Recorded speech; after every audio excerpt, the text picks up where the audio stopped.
Yes, hello, hello, we're back. Ayan, Anisip Kon po, magandang gabi sa inyong lahat. At meron po tayo ngayong panibagong re-reactionan. Ayan. So, talk of the town nga ito guys, kaabang-abang ito, kaabang-abang talaga dito sa larangan nga ng politika, no?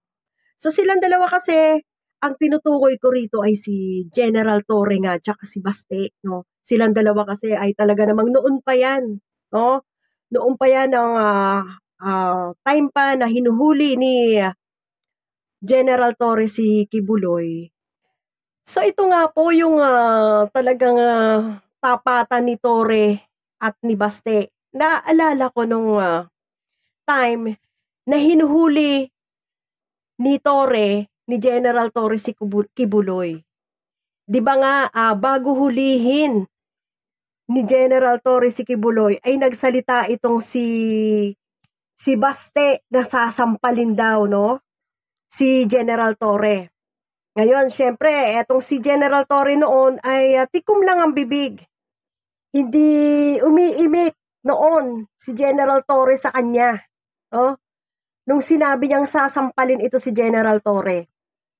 Pero, nung nandoon na sa Davao at nagse-serve na nga ng warrant at sinesearch na nga nila si Kibuloy, hinuhuli na nga nila si Kibuloy, etong si Baste ay hindi nagpakita. Hindi nagpakita. Talagang duwag ito. No? So, kagaya na lang nung last year din, hinamon naman ito. Hinamon naman ito ni Kawaldi Carbonel, naalala nyo yon, sa Luneta. Nagpunta pa nga itong si Kawaldi Carbonel sa Luneta asa na ba yon? Pero pakinggan muna natin yung last year na hinahamon ito ni Kawaldi. Si Kawaldi nga lang hinahamon ito hindi nga ito pumunta Bahag nga ang buntot nito kay Kawaldi. Dito pa kaya kay General Torre. Mas may edad ito si Kawaldi sa kanya. Tingnan nyo. Eto yun, Bakit hinahamon ko ng duelo si Mayor Baste Duterte ay dahil sa kanyang pagiging Duterte. Masyado naging palalo ang pamilya na yan. Masyadong ultimong patay ay sinasalbahe. At ang Ilocos Norte binabantaan na kanyang bobombahin. At pinaalaala pa na yung kanyang tatay binombang Marawi. Nako. Uulitin ko. Talagang may pasuntok-suntok. Mayor Baste Duterte, hinahamon kita ng duelo sapagkat nagtatapang-tapangan ka, animalis ka. You son of a cross-eyed pig. You treat me like a man. Pag hindi ka sumipot, talagang kasumpa-sumpa kayong lahi. Talagang kinakalang kayo itapon sa West Philippine Sea. Nako. Ngayon, para mailigtas mo ng konti ang inyong dangal, sumipot ka. Ay, grabe. Lumabang ka ng patas. Hindi pa bomba-bomba. Animalis ka. Nako. Okay? Bakit Nakita nyo yun? Grabe yung hamon sa kanya ni Wally Carbonel noon. At talaga namang pumunta ito sa Luneta, si Waldi Carbonel. No? At hindi niya talaga binaliwala itong hamon na to, pero hindi talaga sumipot, guys. Ito isa dito sa Luneta. So ayan si Kawaldi Carbonel. So ayan nasa Luneta sila niyan. So walang dumating ni isa din sa mga hinamon ni Kawaldi Carbonel. So yan guys. Marami pang tao dito. See? Ayan. Hindi dumating. See? So napapatunayan lang talaga rito na wag duwag, sasampalin nga si General Torre nung inaaresto si Kibuloy. Hindi dumating doon sa Davao, sa KOJC. Ano ka ba, Baste? Ah, puro ka ba satsat talaga? Satsat lang ang meron sa'yo? Taas ngayon, hahamunin mo pa si General Torre. Eto, hinamon mo si General Torre ngayon, yari ka. May pahamon-hamon ka pa kay General Torre, ha? Kayang-kaya niya raw ito, in case ng suntukan. Eto, Finding mo candidacy sa 2027. So, at saka may kaso ka na yun eh. Think about it. Gusto mo harasin mo lang ako. Kasi matapang ka lang naman, we have the position pero kung suntukan tayo, kung makaya, bita. Ganun lang. Alam ko makaya. You're a coward. Pusha. You're a coward daw. Naku, kaya siguro si General Torre talagang umalma na, kumbaga pumayag na ito na tanggapin ang hamon. Coward daw. Ikaw ba naman sasabihan ng coward? Duwag? So eto ngayon ang makikita mo, no? Bakit Ito ngayon ang makikita mo. Lahat na, kalat na, baste. Kaninang-kanina pa yan. Hinihintay namin ang sagot mo, pero bakit hanggang ngayon wala kang sagot? Kaninang-kanina pa nagpapahayag si General Torre. Meron na nga raw, ang tawag dito, nananawagan na si General Torre ng sponsor. Mukha namang seryoso yung mukha niya.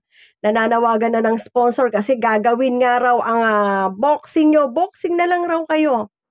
Gagawin na lang charity itong magiging boxing nyo at sa Araneta Coliseum pa. Parang magpapabili ako ng ticket. Alam nyo, masarap manood sa Araneta Coliseum kahit na nasa third level ka lang. Masarap manood doon. Nako. Ay grabe, Araneta Coliseum, 12 rounds at ano pa ba, 12 rounds, linggo daw, linggo na agad. So ngayon po ay Miyerkules. So abangan natin sa linggo. Naku, baste, ilang hamon na to. Pangatlo na to. 2 kay General Torre at isa kay Waldy Carbonell. Sana naman dumating ka, no? Sana dumating ka kasi pagka ganyan, hindi lalaki yung ganyan, puro dada. Puro dada ang mga babae. Ang mga binabae, puro da lang yan. Dada. Maraming kikita nyo. Eto yung pahayag ni General Torre, Pakinggan natin. Mga comments sa social media, bakit kailangan mong patulan si Baste? Ay, hindi ko naman siya pinapatulan. Tingnan mo ha, mukha namang seryoso si General Torre dyan. Kasi sinasabihan mong duwag eh. Sinasabihan mo yung taong coward eh. English ka pa ng duwag, coward. Maganda nga namang pakinggan. Okay? So, mukha naman siyang Comments sa social media, bakit kailangan mong patulan si Baste? Ay, hindi ko naman siya pinapatulan. I just see this an opportunity para makatulong sa ating mga kababayan. Kaya nga, sigurado maraming sponsor nito and everything that, all the process that will work. Ayan. So, hindi ka raw niya pinapatulan pero tinatanggap niya lang. Tinatanggap niya lang daw, ha? Tinatanggap niya lang ang hamon mo. Okay, so ito raw ay nakakita kasi si General Torre ng pagkakataon, ng chance para makatulong siya pa at matulungan pa yung napakarami nating kababayan na nabiktima ng tawag dito bagyo, na nabiktima ng baha, no? Magiging charity daw ito at malaking tulong daw ito, no? So para bang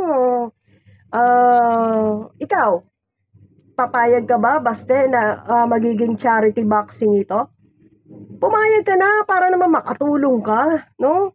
At at the same time, ma-enjoy kami, titingnan namin yung galing mo, ha? Huwag kang masyadong gumamit ng ganyan. Huwag kang gumamit ng ganun kasi nanghihina yun. ang gumagamit kasi ng ganun, malakas lang sa dakdak lang, pero sa stamina, sa immune system, mahina. Okay, wag kang masyadong gumamit, pero hindi eh. Lagi ka na kasing gumagamit siguro ng ganun eh.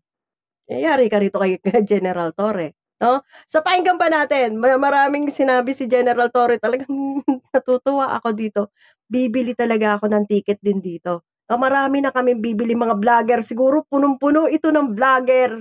Ay nako. Race, we will donate to charity. Ako, I'll donate to charity kung ano man ang maging part ko rito. At para sa mga nasalanta ng bagyo at baha ngayong nakaraang masamang panahon na ito. Sir, kung Sunday na, may time pa ba para mag-practice? Hindi naman kailangan, sa tingin ko naman, charity boxing match, kung magkasakitan, konti lang yan. Unless, lakasan lang ng loob yan. Sa akin naman, well, pareho lang naman kami siguro walang practice. Or baka kung nag-practice siya, okay lang din. Let's see. Kailangan mo mag-practice. Bukas, I'll just hit the gym a short while. Mga siguro 9 o'clock. Tingnan ko lang dyan sa ating PNP gym. Baka mapag-workout ako ng konti. Ilang rounds? 12 rounds para marami tayong ma-raise na pondo. Grabe. 12 rounds. So, yay! Woo! Makikita namin. Alam nyo naman, pagka mga pulis sa ganito, ay, batak to. Grabe energy yung mga pulis sa to. Galing pa nito sa martial arts. Basta magaling dito sa mga self-defense. Magaling ang mga to sa mga ganyan-ganyan. Ako, patay ka. Kahit sabihin pa nito na wala siyang practice. Naku, may practice. Marami itong practice, no? So, 12 rounds, Araneta Coliseum, at nananawagan na siya, ha? Wala akong video. Nananawagan siya sa mga sponsors. Mag-sponsor na raw kayo. Okay. Baste, ay nako, hanggang ano-ano dyan, ilan na to, pangatlo na to, puro ka lang dakdak eh. Pag hindi mo to talaga tinake tong hamon mo, pag hindi mo talaga to tinutoong hamon mo na to, nako, wala ka talaga, baste, wala na, hindi ka na namin papaniwalaan. After this, are you hoping na matuldo ka na itong medyo balatan ninyo lang yung balatan sa Hindi naman. I am on my part naman. Nothing personal on it. It's just really, sa totoo lang, I just saw a very good opportunity to raise funds. You know. Later, what if Sir bigla siyang umatras? Siya lang ba? Nasa kanya yun. He was the one who issued the challenge. Sa atin naman, tinatanggap ko lang naman. So, yung mga nag-comment doon sa social media, manood na lang sila para... Ayan. Ikaw, baste, pag naghamon ka, ayusin mo. Social media ito, public ito.